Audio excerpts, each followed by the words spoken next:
Welcome to Fifth Quarter Bible.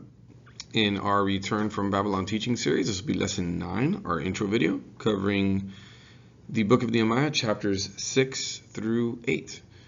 If you have not yet watched the teaching video for Nehemiah, chapters 4 through 5, please go ahead and look in the description down below and in the video linked at the end of this and watch that and then come back here. But for now, let's go ahead and jump into our themes as usual, and then into a brief review of Nehemiah 4 and 5 and what to look for in Nehemiah chapter 6, 7, and 8.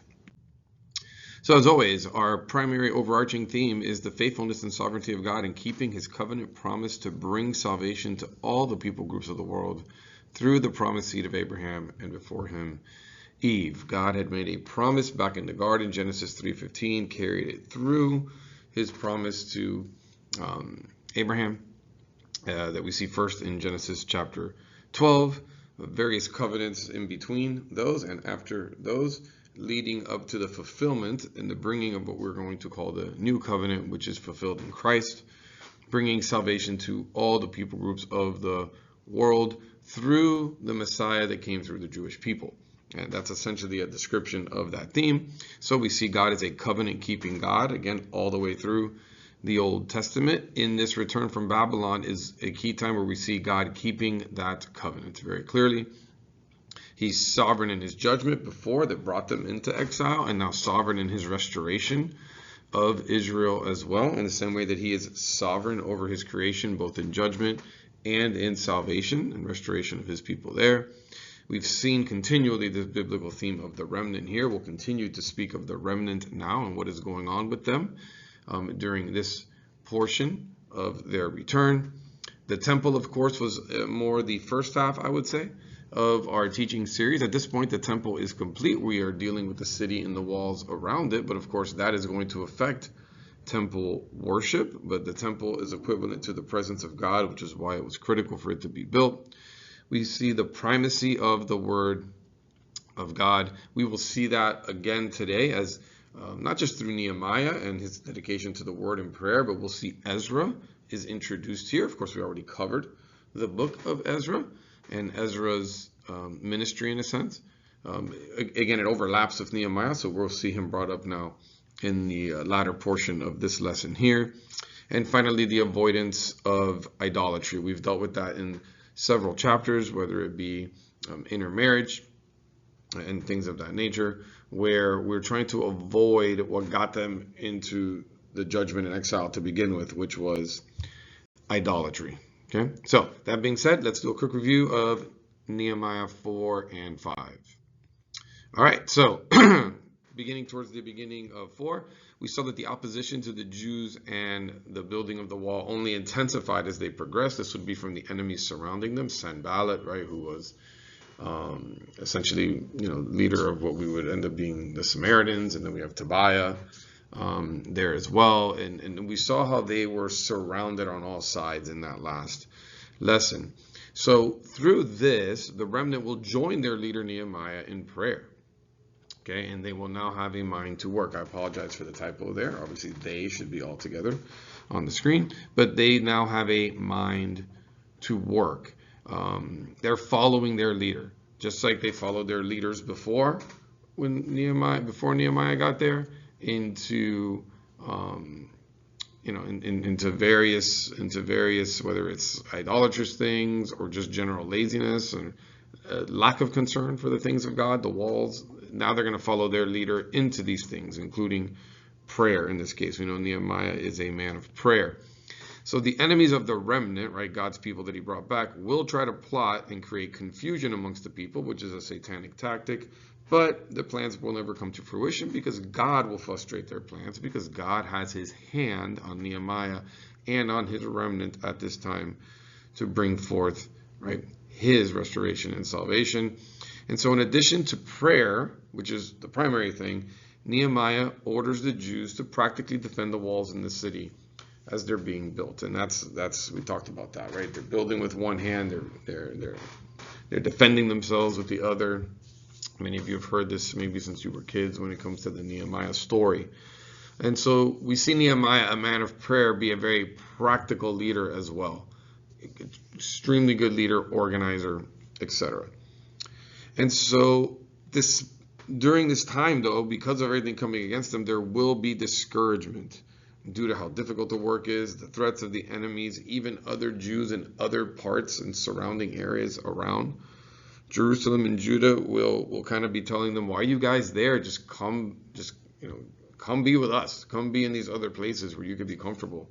Why struggle in Jerusalem in that way? But this remnant will stay focused because the Lord's hand was upon them. And so we see Nehemiah, a master organizer and leader, is used by the Lord for this specific mission, right? The Lord specifically chose Nehemiah and the skills that he had given him to lead this mission. And so in chapter 5, then, it kind of gets off the topic of the walls, which we'll pick up now in our lesson here this week in 6, and we get to these issues of some injustices that are going on within the Jewish people themselves. And so he moves to correct the injustice of Jewish children being sold into slavery rather than being used as workers, right?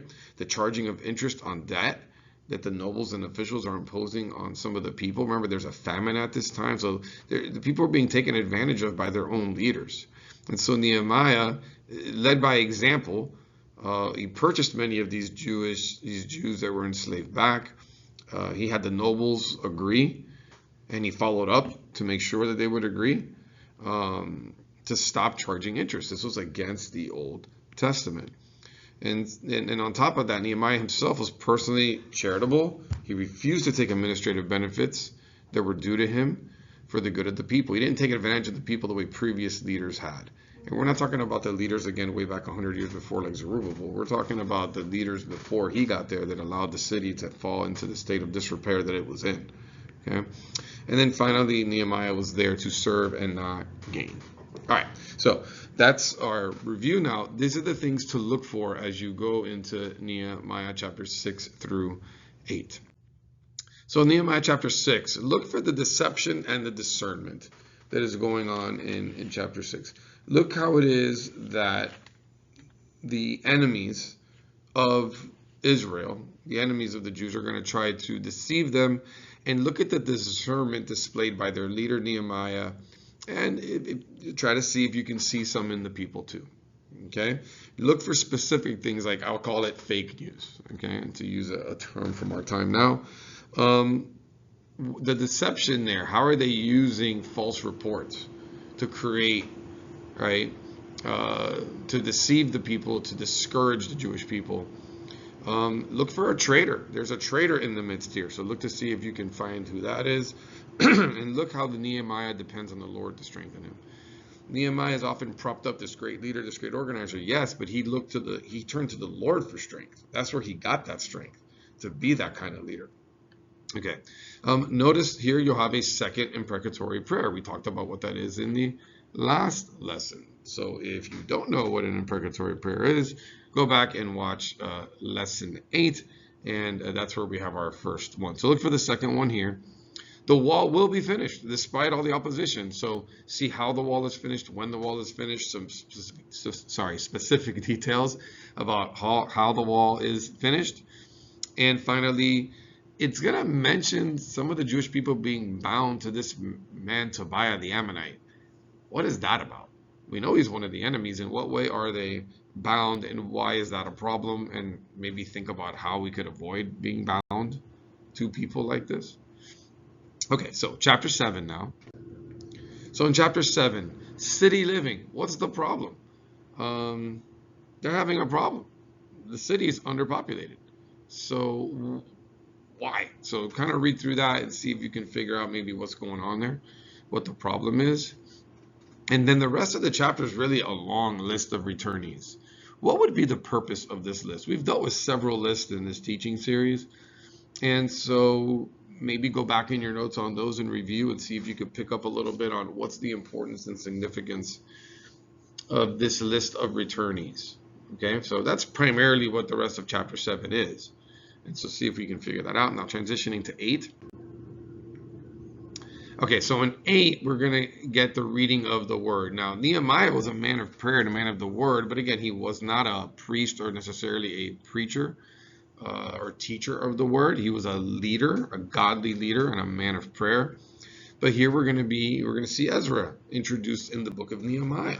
So maybe this is where we go back and we look at some of our Ezra notes from Ezra 7 on, right, where we see Ezra actually, the part that actually of Ezra that includes his own ministry. And here's where we're going to start to see some overlap between Ezra and Nehemiah. The remnants' reaction to the word, when they're presented with the word, how do they react? Who are the teachers besides Ezra? They're specifically mentioned, some groups, I would say. Not so much names, but groups of people. Who are they? Understanding the word and the reaction. Once the people start to understand the word that's being taught, what is the reaction of the people? Is it good? Is it bad? Do they follow? Do they not? Do they understand? Do they have trouble? And then finally, we're going to see that the Feast of Booths is reintroduced here. So what is it, first of all? Maybe do a little research on your own to see what is the Feast of Booths if you don't know. And why celebrate it now? Like, what was the significance of bringing it back at this time, at this moment? Because the people had been back in Jerusalem for about 100 years at this point, right? Almost 100 years. So what's the significance of bringing it back now? Okay. All right. So that concludes our introductory video. I pray that you'll have a blessed time reading these 3 chapters in the book of Nehemiah, and we'll see you on the teaching video.